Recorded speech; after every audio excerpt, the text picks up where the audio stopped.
We focus on history, culture, religion, art, social, and philosophy of Nusantara. Here, in the presence of Nusantara, we were made to be forgotten about the goodness of ourselves. Because negativity seems to be more interesting for us. Now, I'm Sutoyo Raharto and friends, assist you, to remind you, to awaken you that we still can find the gems of Nusantara. They are the great sights of Nusantara.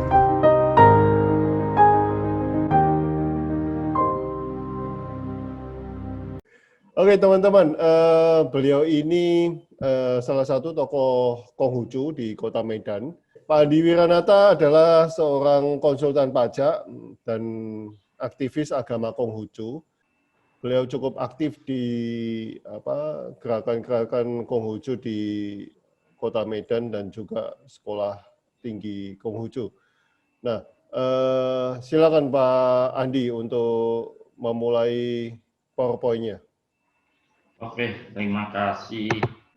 Ya, terima kasih atas waktunya Pak Sutoyo. Saya sekarang sudah pindah ke Jakarta sudah 2 tahun. Tapi sekarang masih bolak-balik Jakarta Medan. Cuma COVID ini jadi jarang pulang. Biasanya hampir tiap bulan pulang. Jadi profesi saya adalah konsultan pajak. Ya, jadi klien saya ada Jakarta, ada Medan, ada lain tempat. Selain itu saya juga dipercaya sama teman untuk jadi direktur di PT Trimitra Mekanindo. Itu adalah kontraktor bangun PKS dan lainnya. Terus saya yang terakhir adalah partner di PT Hebat Inovasi Indonesia. Di dalamnya ada 3 simulator bisnis. Itu adalah sejenis mengajarkan untuk sekolah bagaimana murid-murid untuk terjun bekerja atau untuk bisnis. Selain itu kita ada konsultan dan yang terakhir baru koperasi market, pemasaran koperasi. Jadi hari ini kita dapat penghargaan dan menrespek bahwa kita punya teknologi cukup untuk bisa membantu UKM lah gitu. Oke, itu sekedar pengenalan diri dari saya. Silakan Pak Sutoyo. Pak Andi Wiranata pernah ke China, ke kota Chifu ya. Nah ini kota apa Pak sebetulnya? Lalu ada apa saja di sana ini, di kota itu? Bagaimana seberapa pentingnya untuk umat Konghucu ya? Silakan Pak, boleh. Oke, terima kasih. Saya sebelum ke sana saya akan melanjutkan cerita. Sebelum kena Cipu, saya sebagai aktivis Konghucu. Pada tahun 2012 kami ada buat Kongres Agama Konghucu dan Festival Barongsai tingkat dunia. Jadi di situ kita di acara itu didukung sama wali kota. Tetapi di dalam prosesnya ada mendapat protes terutama dari pihak-pihak yang nggak ingin. Terakhir acaranya, ini seminar Konghucunya hanya lakukan di kapal. Jadi di Danau Toba keliling mereka bicara di sana seminar. Hanya di kapal, jadi nggak turun ke darat. Itu satu seminar yang menurut mereka istimewa sekali. Ini mereka kumpul foto di salah satu tempat pengasingan Soekarno. Ya. Sedangkan barongsainya tetap jalan karena itu adalah agenda pemerintah. Jadi di situ kita dapat rekor muri. Rekor murinya adalah menegakkan telur di Tuan Uce 999 butir. Tapi rekor itu sekarang tahun lalu atau 2 tahun lalu baru diambil sama Pontianak kita cukup lama bertahan. Jadi habis itu kita ada itu kenalan dengan ini, kita ke Cifu. Di Cifu yang mau saya jelaskan kita adalah proses belajarnya.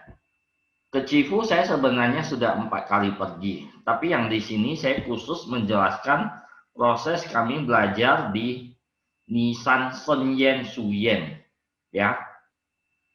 Di Suyen ini kita belajar apa saja. Jadi di Suyen setelah acara seminar itu 2 tahun kemudian dengan kerjasama dengan organisasi Konghucu Internasional, kita coba memberikan pendidikan untuk Asia Tenggara, beberapa negara itu di Nissan Senyen Suyen. Ini Suyen ini cukup besar. Sebelumnya sebelum tahun 2019 dia bisa maksimal 40 orang kamarnya, bisa menerima 40 orang peserta. Tapi sejak tahun 2019 dia bisa menerima 130 peserta. Jadi ini adalah Suyen. Di sini kita fokusnya hanya belajar. Makan enak, tidur enak, wifi-nya bagus, internetnya semua lancar. Dan gratis ya. Jadi kita cukup bayar tiket PP sampai di Cifu, kita gratis. Cifu itu adalah bagian dari Provinsi Santong. Sedangkan ibu kotanya adalah Jinan. Ini adalah Cifu. Cifu itu penting kenapa? Dia adalah kota lahirnya Nabi Konghucu. Ya, jadi di Cifu ada terkenal dengan Sanho. Nanti kita akan jelasin. Ini adalah kegiatan di Senyen. Ini pintu gerbangnya. Ya, itu ada teman kita Pak Suyena. Nah, ini pintu gerbang ada Pak Kong sama Pak Yudani. Nah, ini di dalamnya. Ini kelasnya. Yang beliau ini adalah rektornya Suyen sini. Nah, ini kelas yang kita belajar. Dan ini sudah sampai ke 6. Ini yang pertama 1, 2, 3, 4. Jadi waktu dulu pesertanya dibatasi maksimal 40. Sebenarnya tahun ini mau buat banyak, cuma ada COVID, jadi terpending. Ini yang kelima, ini yang ke-6. Kami di sini yang saya sebenarnya sudah ikut 2 kali, yang ke-4 sama ke-6. Jadi di sini kita sampai dari Beijing sampai Cifu menginap di sana. Besoknya hari pertama kita jalan mengunjungi tempat pertama, namanya Nissan Fuzitong.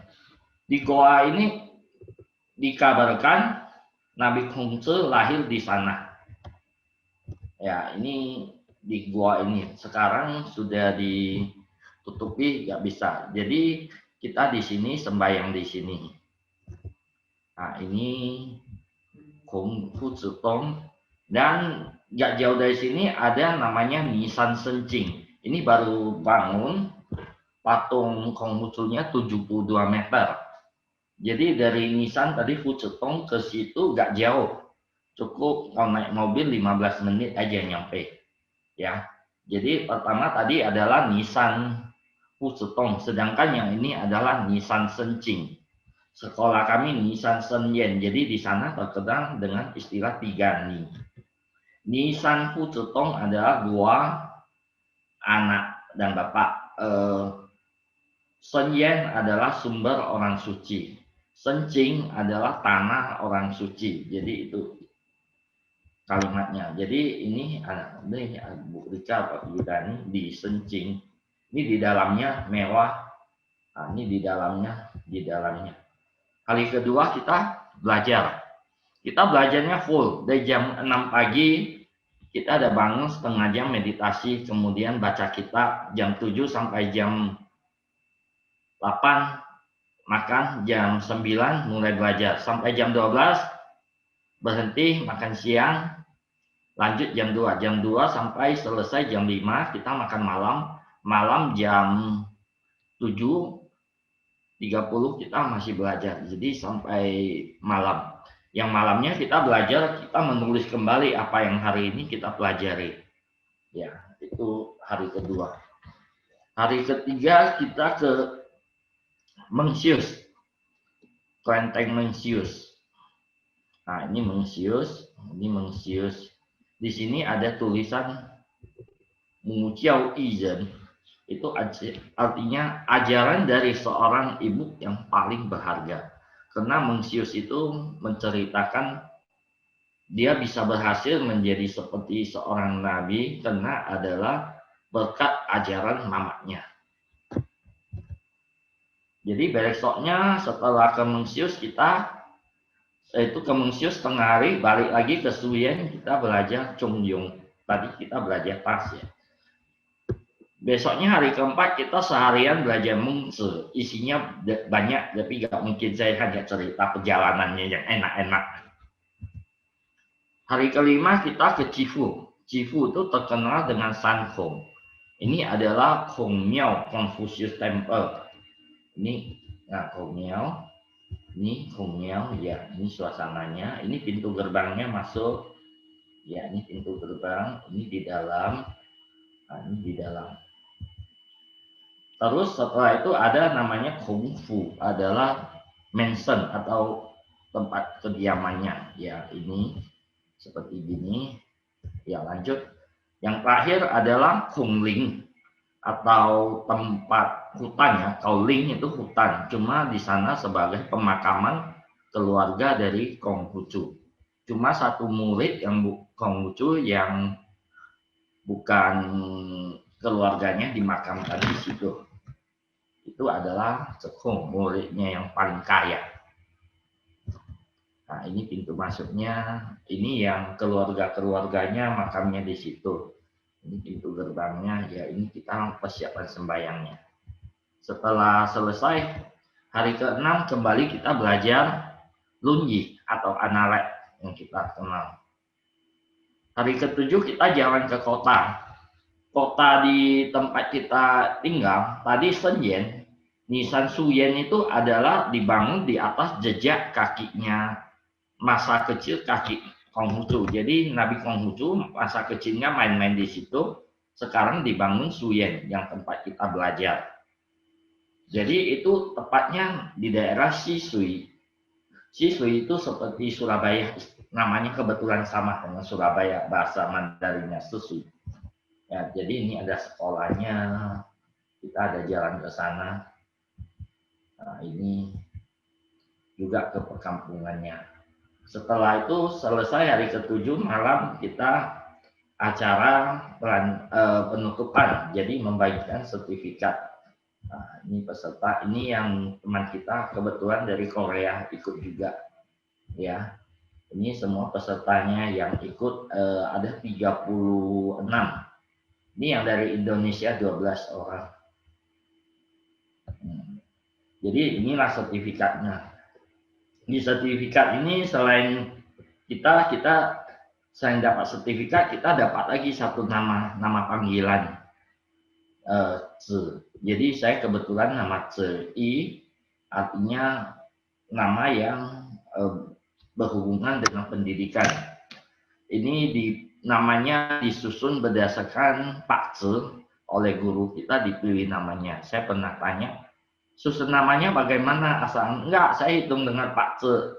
Nanti nyawamu takdirmu berhubungan kemana, bakal nanti ikut. Ya oke, saya punya namanya CI, pendidikan. Lanjut, itu pengalaman saya di Cifu. Nanti kita lanjut ke sekolah tinggi ya. Oke Pak, saya langsung lanjut atau? Bentar Pak, ada yang mau ditanyakan? Saya mau tanya. Ini setelah, ya saya sendiri mau tanya setelah lihat PowerPoint ini. Teman-teman kalau ada yang mau tanya silakan. Jadi Pak Andi ikut pendidikan di sini setiap tahun ini apa yang didapat Pak? Jadi seperti sekolah pendeta begitu atau gimana? Dia bukan sekolah pendeta, dia mengenalkan itu dari 4 buku itu adalah bagian dari kitab sucinya agama Konghucu, Sesu. Jadi kita belajar pendidikannya Konghucu, juga sekaligus mengunjungi tempat-tempat bersejarahnya agama Konghucu. Jadi biasanya setelah 7 hari selesai, kita ada lanjut tour sendiri. Tapi saya nggak cerita, biasanya kita akan ke Taishan, ke Beijing, ke Jinan, baru balik. Cuma itu kan udah ekstra biaya. Jadi yang di sini yang gratis semuanya saya cerita kebetulan. Nah, ini sertifikat ini kalau sudah bisa untuk apa, Pak Andi? Sebenarnya sih itu hanya memberitahukan kita sudah belajar di sana lebih kurang 70 jam lah. Kalau kita benar-benar belajar ya ilmu kita cukup lumayan lah. Kita bisa apa? Setiap orang bebas bisa ikut program ini. Bisa. Cuma bahasa pengantarnya Mandarin. Jadi kalau ke depan kalau memungkinkan untuk programnya bahasa Indonesia kita akan rencanakan juga sih. Cuma ya sana mereka bisa memberikan fasilitas gratis sampai di sana, tapi biaya pergi dari sini butuh biaya sendiri. Karena kemarin sebelum pulang kami sempat dengan rektornya rektornya bilang kalian orang Indonesia mau datang, silakan kasih tahu kita. Pokoknya sampai sini kita layani dengan gratis. Tapi ya datangnya kalian sendiri, dia bilang gitu. Itu luar biasa ya. Nah, ada itunya ya Pak Andi, ada minimal jumlah peserta. Biasanya setiap kali kita sampai 6 gelombang, rata-rata 30-an ya. Kita sih nggak pernah minimum, tapi itu dulunya kita batasi sampai 36 karena tempatnya terbatas. Cuma tahun 2019 dia ada bangun luas, jadi bisa sampai 120 orang. Itu gelombang yang terakhir kami ikut, itu bisa 120. Ya, ke depan mungkin itu 120-nya bisa. Wow. Sejenis Beijing ya Pak ya? Iya, retret mungkin ya. Oke, ini ada yang tanya Pak Hendra. Malam Pak Andi, mau tanya apa inti ajaran dari Konghucu Pak? Apakah dewa-dewi yang di tempat ibadah kelenteng itu termasuk ajaran Konghucu Pak? Silakan Pak. Oke. Ajaran agama Konghucu sebenarnya itu mengajarkan kita bagaimana menjadi manusia yang menjalankan sesuai firman Tuhan atau kehendak Tuhan, kehendak alam. Jadi mengenai dewa-dewi itu adalah bagian dari ajaran Konghucu. Itu ada namanya Pak Tunggal mau masuk ya itu tapi kayaknya. Jadi mungkin Pak Hendra boleh kita diskusi lebih jauh sih. Jadi tempat ibadah kelenteng itu termasuk dari ajaran budayanya Tionghoa. Tapi secara Konghucu ajarannya lebih dari itu. Dia adalah bagian dari Konghucu juga.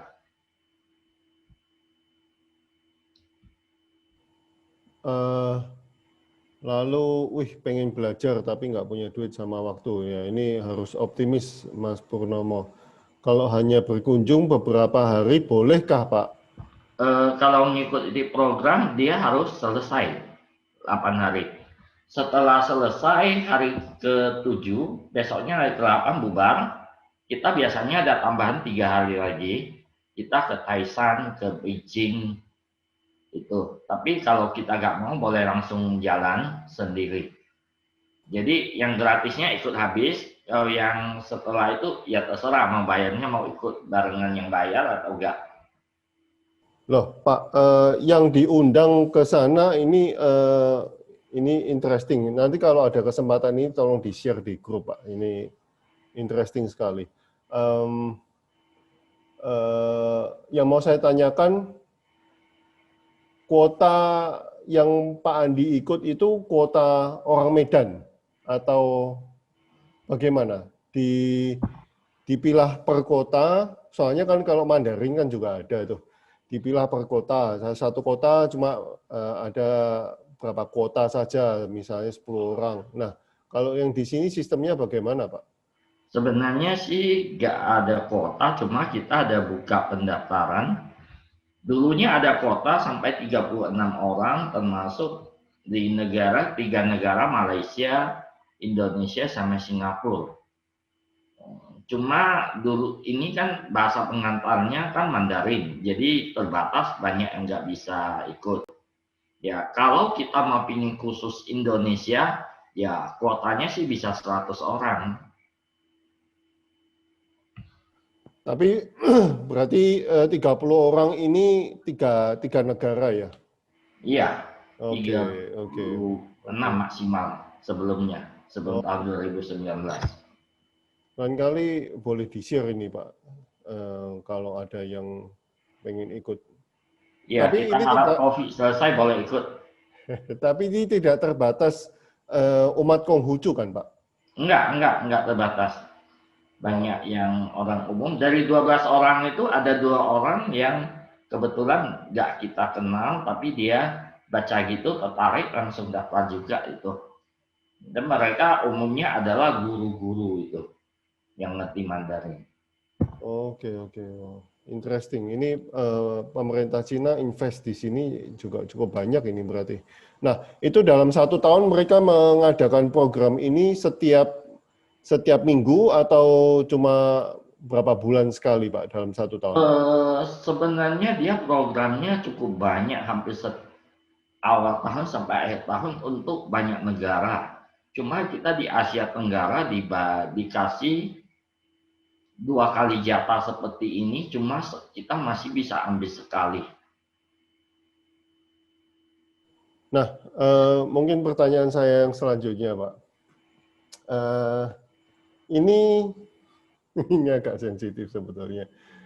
Ini nggak tahu apakah organisasi di lembaga Konghucu itu berbeda-beda. Nah, ini yang didapat itu satu lembaga atau semua lembaga Konghucu dikasih kesempatan, Pak? Sebenarnya kita nggak memandang lembaga, siapa saja yang ingin belajar. Jadi kita tidak memandang lembaga. Oke, wow, interesting, Pak. Karena kemarin yang berangkat juga ada dari Buddha juga berangkat ke sana belajar. Boleh tuh Pak Sutoyo yang guidance. Barusan Pak Andi buat kita naik ke sana. Boleh tuh Pak Sutoyo yang guidance. Ya. Saya kurang tahu kalau tentang dunia Konghucu, Bu. Tapi yang di Cina saya kurang tahu. Tapi kalau dunia Buddhis yang di Cina ya oke lah, boleh saya bawa. Oke, sudah Pak ya? Oke, sudah. Saya masih ada PowerPoint-nya. Ada sekolah tinggi. Oke, silakan Pak. Ya, ini yang mau saya tanyakan tentang sekolah tinggi yang dibangun oleh Pak Andi dan teman-teman. Nah, silakan Pak, silakan. Ini sekolah tinggi agama Konghucu itu lokasinya di Purwokerto. Kebetulan ada salah satu orang sana, tokoh masyarakat, berani mengeluarkan dana untuk kita sebagai sekolah ini adalah beliau ini Pak Ibnu Sujono, kebetulan sudah meninggal barusan. Jadi kita mulainya sebenarnya dari 2017 sudah mulai prosesnya. Jadi kita lanjut proses banyak sekali ini. Terakhir di akhir 2019 izinnya keluar. Nah ini Ya, ini sekolahnya, gedungnya, perpustakaan, laboratorium lab. Ya, ini alamatnya. Jadi di sini ada prospek kita bisa menjadi ASN. Karena kemarin sama Pusdimdik mereka menjanjikan untuk khusus 2 angkatan ini akan dipadatkan tamat dalam 2 sampai 2,5 tahun bisa jadi sarjana karena kebutuhan mendesak untuk menjadi guru agama Konghucu. Jadi untuk 2 angkatan pertama akan tamat dalam waktu 2 tahun.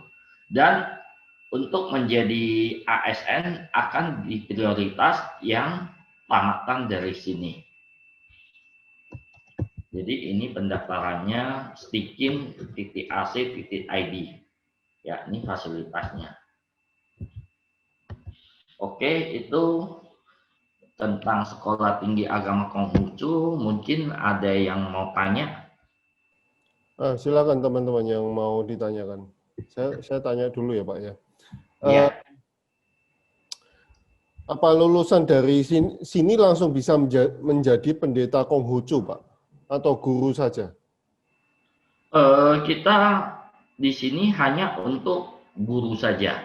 Kalau untuk yang prodinya agak tinggi, mungkin tahun-tahun berikutnya baru kita mulai. Sementara ini baru 1 prodi saja, yaitu guru agama Konghucu. Kedepannya sastra juga yang bakal sudah ada yang mau kerjasama, cuma belum. Itu adalah pengobatan tradisional Tionghoa. Yang kebetulan yang orang yang mau kerjasama, dia sudah punya sekolah juga di Tiongkok dan punya rumah sakit yang bisa bilang rumah sakitnya bintang 5 untuk pengobatan tradisional ini. Jadi itu yang bakal nyusul. Jadi yang pertama kita jalani dulu. Dan ini kita rencana mulai sekolah sebenarnya rencana tahun ini karena ada COVID. Jadi kita tertunda tahun depan baru mulai ya bulan Juni atau Juli lah itu ajaran pertama itu bakal mulai. Oke. Loh, berarti lulus dari sana langsung dapat S1 Konghucu ya? Guru ya S1, jadi langsung dikontrak S1. jadi guru, ya langsung jadi guru siap kerja. Dan begitu ada buka ANS langsung akan punya kesempatan. Saya boleh ngelamar jadi dosen di sana? Boleh Pak, dengan senang hati. Saya S1-nya filsafat Iya. di Beijing Tashi, jadi mestinya bisa ngajar di sana. Oke, ini ada pertanyaan Pak. Apakah Konghucu bagian dari Samkau? Mohon penjelasannya Pak. Tridharma ya Bu Lia Chang ya? Tridharma. Sebenarnya ya, silakan. Kalau kita telusuri sejarahnya, antara Tao sama Ru itu dasarnya satu di 5.000 tahun. Kalau di luar negeri bukan Konghucu lebih dikenal dengan ajaran Ru. Ru sama Tao itu satu keluarga. Cuma jadi Sanjiao itu adalah politis waktu zaman dinasti Qing Manchuria. Cuma termasuk di Indonesia Orde Baru juga itu politis. Jadi Konghucu bagian Samkau sebenarnya kebalikannya. Samkau itu sebenarnya bukan agama, tapi satu organisasi yang dibuat satu itu. Ya, istilah.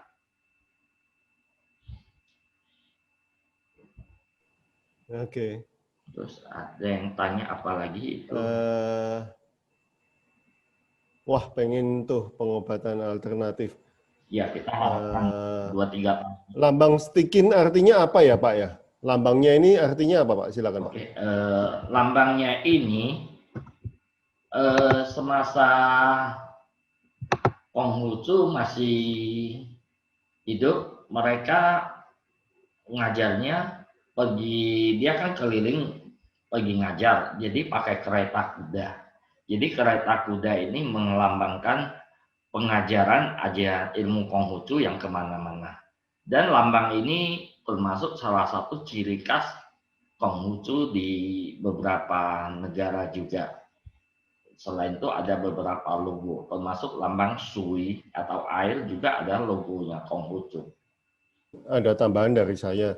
Teman-teman kalau lihat model kuda ini ya, mungkin saya bisa carikan gambar.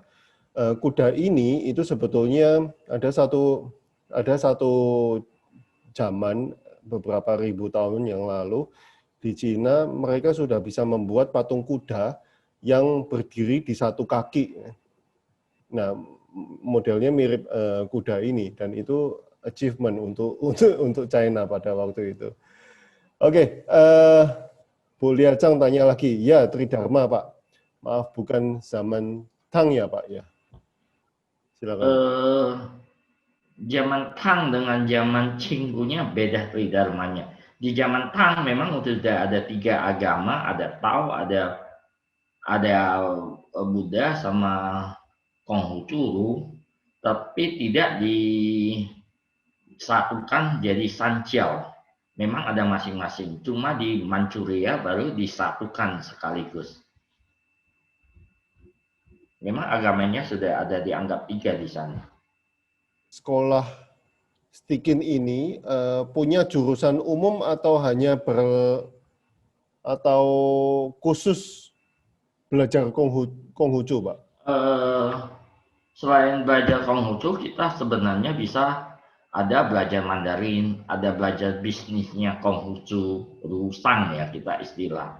Ada beberapa pecahannya, cuma kita fokusnya masih tamatnya langsung jadi guru agama. Tetapi belajar di sana dari ilmunya bisa pakai untuk ke beberapa tempat, termasuk jadi penerjemah bahasa Inggris, bahasa Mandarin.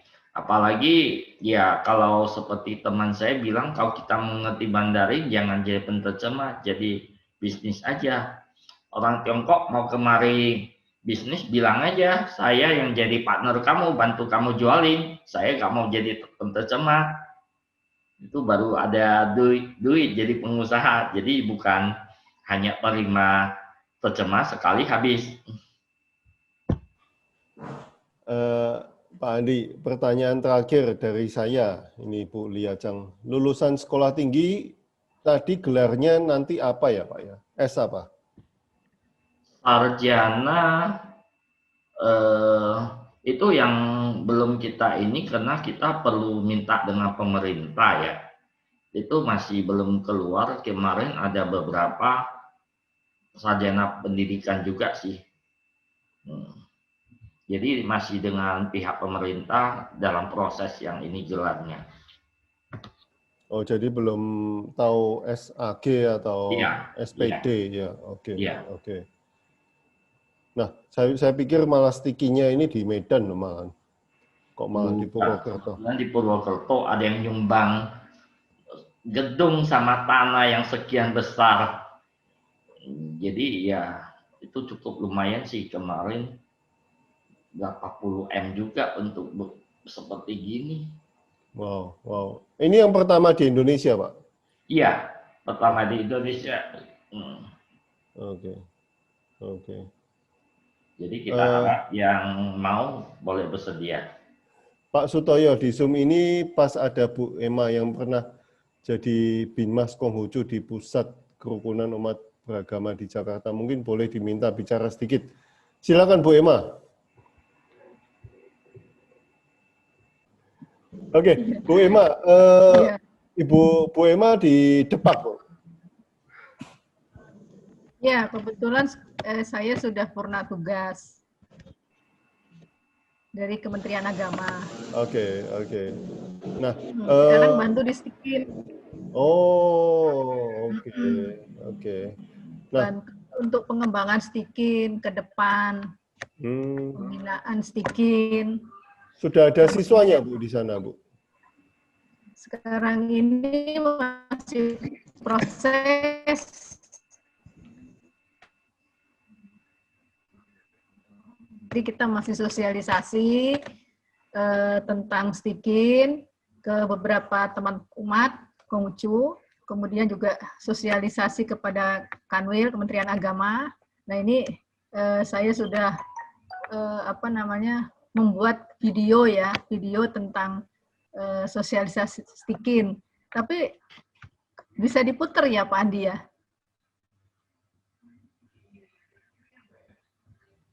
Ya, jadi Stikin ini memang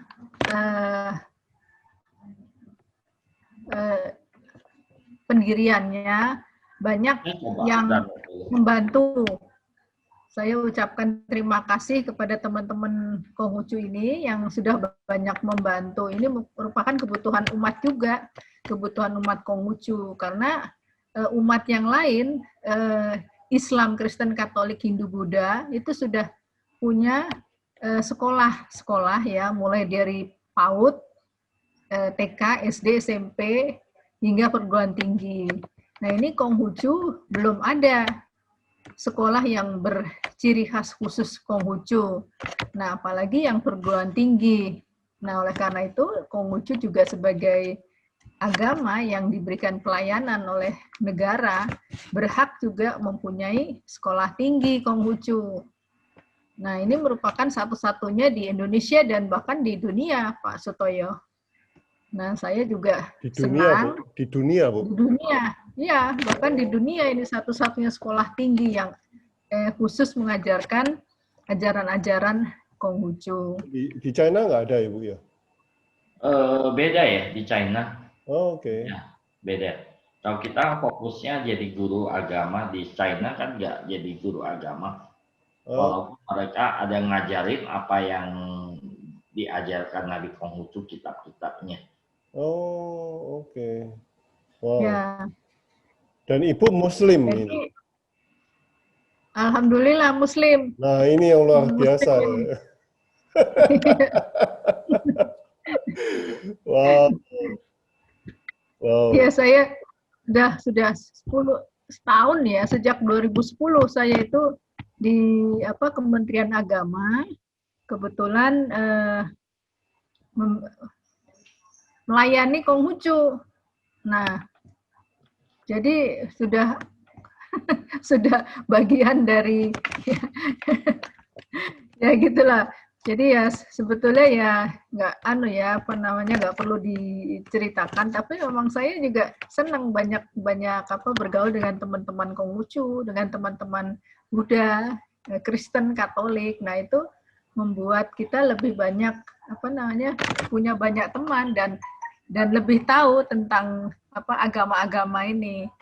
Nah, sebetulnya tidak ada salahnya loh Pak, kita berkenalan gitu ya, bergaul dengan banyak teman dari lintas agama ini, karena saya senang ke depannya supaya ada teman-teman ini siswa-siswa yang lulusan SMA, SMK bisa bergabung di Stikin, Sekolah Tinggi Konghucu Indonesia.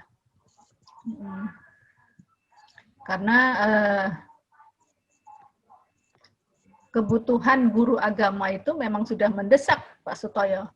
Ya, belum ada satupun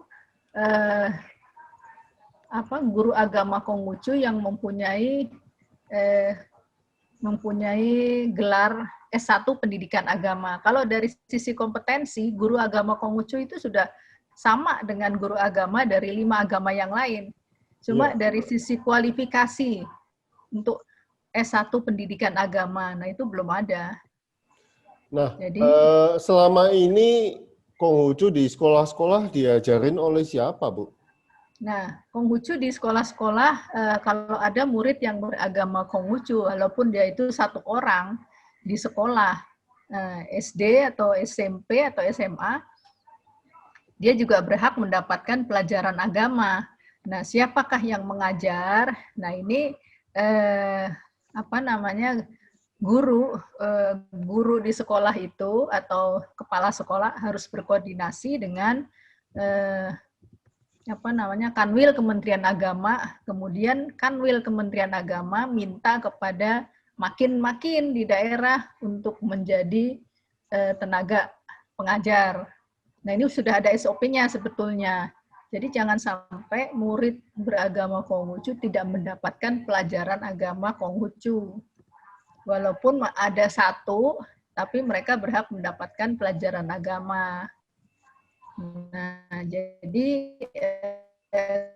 kepala sekolah ini harus berkoordinasi dengan Kanwil Kementerian Agama, kemudian Kanwil ini akan di kabupaten atau provinsi untuk menyediakan guru ya, bukan guru, rohaniwan atau pendeta ya, pendeta agama Konghucu.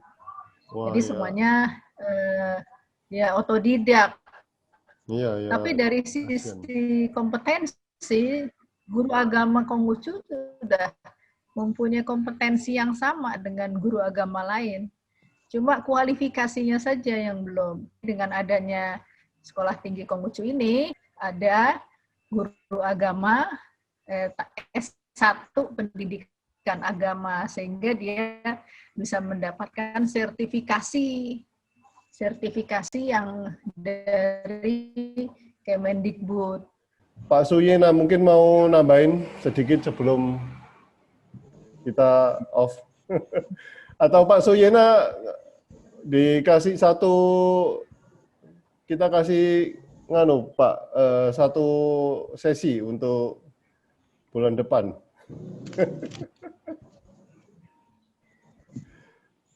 Ini tiap bulan ya? Ini tiap Rabu, Jumat, Sabtu, tapi tidak Konghucu, Bu. Kita macam-macam, Bu. Oh. Iya. Oke. Pak Suyena, silakan, Chen Xiong. Pak Suyenanya diam. Sebenarnya saya mau bicara apa juga belum jelas ya. Tapi ya saya nambah saja pengalaman kita ke Shifu Nissan ya. Itu menurut saya itu hal yang bagus sekali, terutama bagi umat Konghucu di Indonesia. Selama ini kita belajar agama Konghucu hanya dari kitab suci yang merupakan terjemahan dari bahasa aslinya, bahasa Tionghoa kuno. Orang sebutnya Ku Han Yu. Ya. Itu katanya orang bilang susah. Semua orang bilang susah. Tapi setelah kita belajar ke situ, kita bisa memahami lebih banyak. Sehingga kata susah itu sebenarnya tidak perlu diucapkan. Bagi orang yang mau tekad belajar, ya, karena Nabi Konghucu juga mulai dengan pada usia 15 tahun, mengatakan pada usia 15 tahun sudah muncul tekad belajar saya. Ya, bahasa kitabnya di dalam Lunyi dikatakan shi yu zi yi xue, tekad. Jadi kalau tekad itu sebenarnya nggak ada yang susah. Saya lihat orang belajar bahasa Tionghoa, belajar sama saya, ya umumnya cuma gagah-gagahan aja, formalitas saja. Jadi tekadnya tidak ada. Ya kalau Pak Sutoyo belajar filsafat Tionghoa, mungkin ada satu pepatah yang sudah oleh Yu Zi Zhi Shi Qing Chen, ya pasti berhasil. Nah itu kelemahan agama Konghucu di Indonesia, ya itu. Saya melihat tuh tekadnya kurang, ya tidak ada kemauan untuk mencapai puncak keindahan. Taxue mengatakan 命运得在亲民，明明德在亲民，在自意至善 mencapai puncak keindahan dalamnya. Nah untuk mencapai itu harus tekad. Di dalam agama Konghucu sebenarnya ada ajaran tekad. Ya, itu yang membentukkan kita hidup jadi susah atau senang, kita belajar jadi mudah atau susah, itu semuanya mulai dari tekad. Dan mulai dari pendidikan dalam keluarga atau xiao.